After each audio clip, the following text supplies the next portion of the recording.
Welcome to Wordsmith Academy.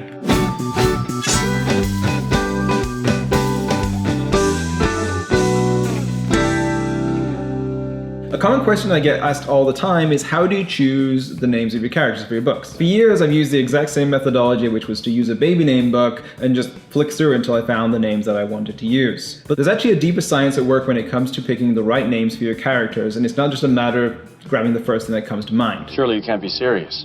I am serious. And don't call me Shirley.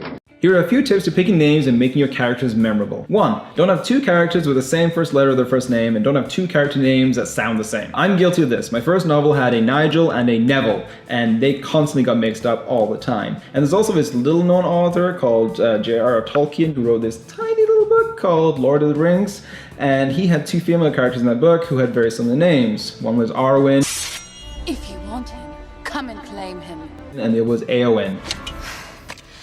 I am no man. And I personally got those mixed up all the time, particularly because they were love interests for the exact same character in the book. Super confusing. Number 2, avoid name associations. Calling a good guy Lucifer might be kind of amusing, but it has a bit of a negative connotation to it. Using a celebrity name like Madonna or Beyonce probably isn't going to work either because they're fairly well known and people won't be able to not associate your character with those people. And you never ever want to call a character Adolf because there's this thing that happened years ago and people want to forget about it. Number 3, consider your genre and your time period. If you're writing sci-fi, chances are your main alien character is not going to be called Bob.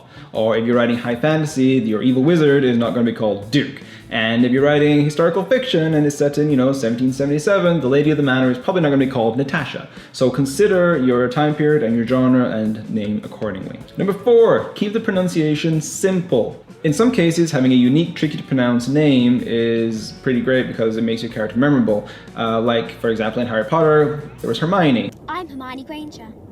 And you are? And she was a very memorable character. I did spend the first 2 books calling her Hermione, but that got corrected when the first movie came out. But what if your book becomes an audiobook? Do you really want some narrator trying to wrap their tongue around some complicated name like Smaug, or is it Smog? And finally, number 5, alliteration for the win. Alliterative initials, for whatever reason, trigger your memory, like Bilbo Baggins or Severus Snape. Just don't overuse this power because it can become a little jarring and weird. I hope this helps in naming your characters, and if you're just looking for a place to start, then grab a baby name book and just start there. If you enjoyed this video, please give it a thumbs up on YouTube, and don't forget to subscribe to the channel for this and all kinds of other exciting content. And remember, get your story straight.